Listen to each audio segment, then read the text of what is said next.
Okay, Amina, this 419 book club has been running for many weeks now. I think it's time to research important themes in the novel and use creativity.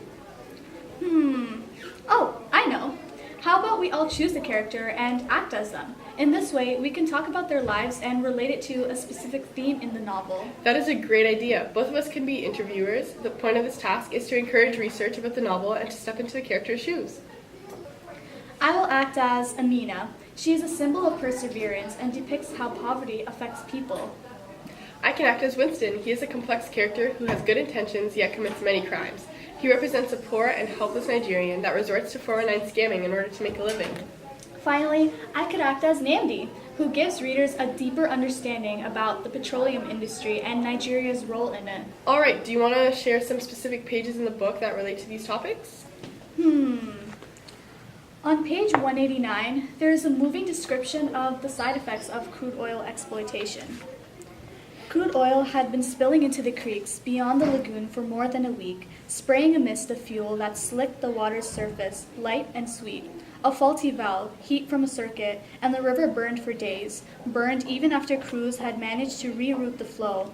You could see the flames against the underbelly of sky, the black wall of smoke spilling its ink across the sun. The river burned, and when it was done burning, only blackened stumps and charred mangroves remained. Bodies, too. So on page 205 it says, "The curse of oil is destroying the Niger Delta. Foreign companies grow fat while we who live here cannot feed our children. Corrupt leaders drive about in BMWs while we live in misery and starvation. By what right? This is Ijal land, Ijal oil. The blood money taken from the Delta pays for government mansions in Abuja and luxury hotels, swimming pools in Lagos. Enough."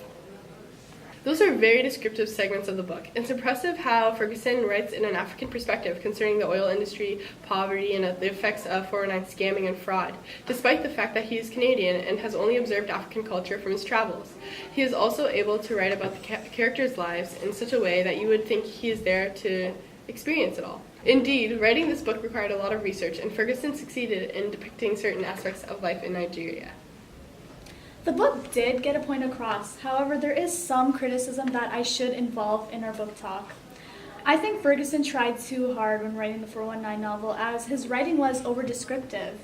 You could tell that he was trying to make the book more complex and suspenseful, however, it was actually quite predictable. There was also not a clear transition between the characters. I think Nnamdi could have been introduced at least near the beginning of the story, instead of right in the middle of it. I disagree because Ferguson takes the reader on a journey and illustrates a different perspective for each character. You can see that he is bringing empathy into the novel among the controversial topics, yet is able to correlate and bring the entire story together near the end. Overall, this book is not a terrible read, and it is not difficult to visualize. However, it needs more depth and meaning with symbolism, rather than just writing about different situations and over-explaining them. Okay, and now that our discussion about the 419 novel has come to an end, how about we get into character? Hello, Winston. Let's start with asking, what is a 419 fraud? The 419 business is where people are persuaded to send money to an intelligent mastermind. In this kind of work, the target is led to believe that a large amount of money will be sent to their bank accounts. The victim, of course, never actually receives the money. The target is then asked to give an additional payment when they fall for it the first time. This means that the mastermind can claim an advance fee for the second or third time before the promised money is given to the target. What does 419 stand for? Oh, it is named after Article 419 of the Nigerian Criminal Code, which deals with obtaining property by false promises. 419 is also known as the Nigerian letter. What techniques did you implement into your 419 scams? I see scamming as a business, and when done correctly, it is a way to make a living and no longer a crime. I use wit and strategy when luring targeted people online into giving me money by using sophisticated language. I am analytical and hopeful. I only want circumstances to improve in Nigeria.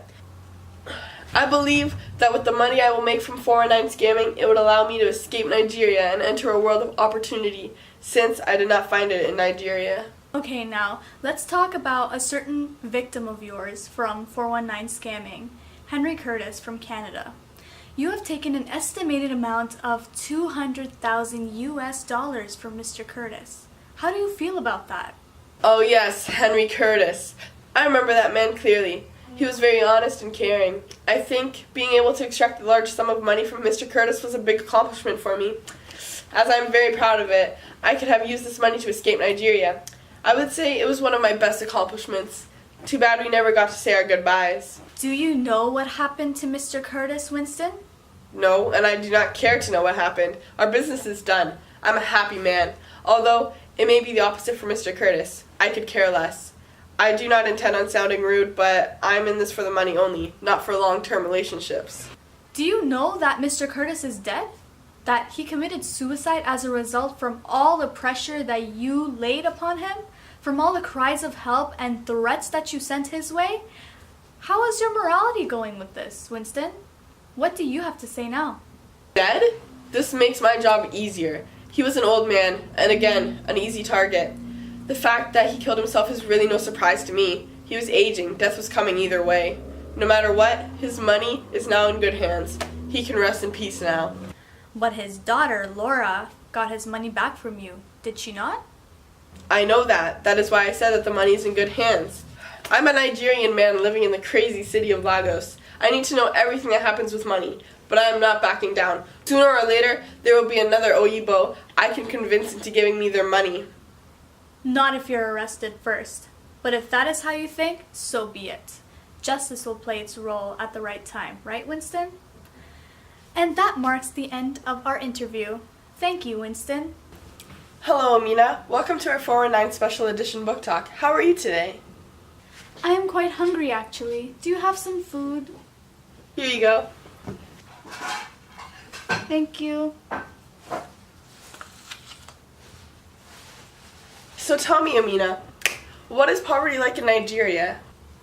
As someone who has been suffering from poverty for a long time in Nigeria, I can say it is quite gruesome due to the fact that growing crops and cattle is extremely difficult due to harsh weathers.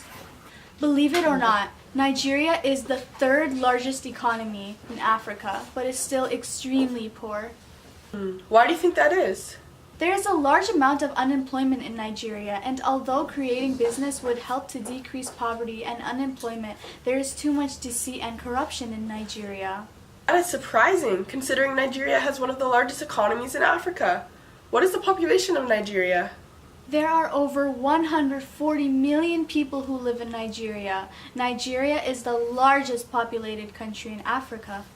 In a recent article by BBC, it was said that nearly 100 million people in Nigeria are living in poverty, living on less than $1 a day. What do you have to say about that? That is truly heartbreaking, but all I have to say is that I was one of those 100 million. That is a lot of people for sure living in those horrible circumstances. Therefore, it must be tough to employ so many civilians. So where in Nigeria is poverty commonly found? Poverty is found mostly in rural areas in Nigeria and is said to keep on growing, while poverty in cities should decrease.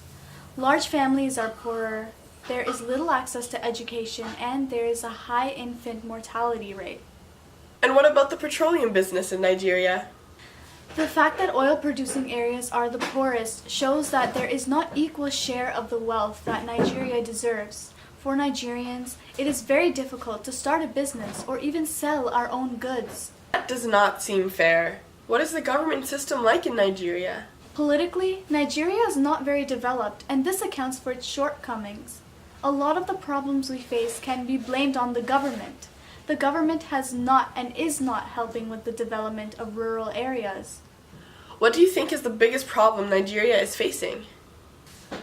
This is a very difficult question due to the numerous conflicts that we face here, but corruption and other crime is by far the biggest problem in Nigeria.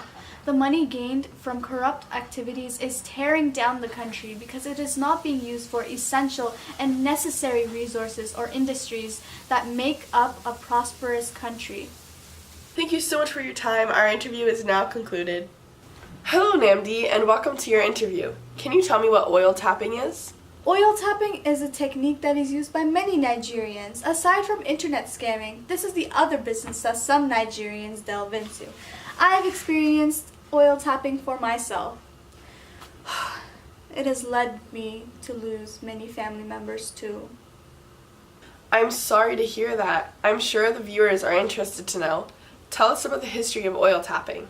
In 1956, oil was discovered in the Niger Delta by Shell when it was the first major oil provider.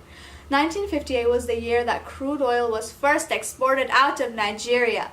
In 1970, Nigeria gained richness when the price for oil increased. Nigeria joined many corporations in order to establish the petroleum industry and guarantee their spot in this kind of business.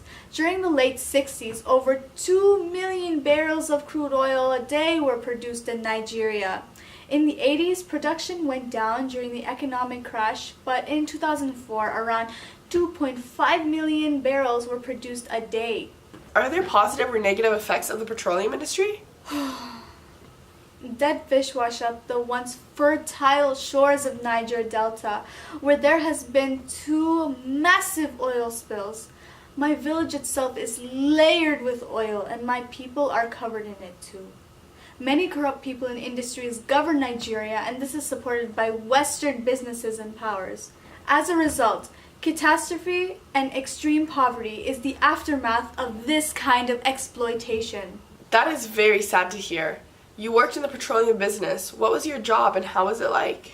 I worked as a mechanic for the Shell business. I was earning a lot of money and was able to sustain a lavish lifestyle for my mother and myself.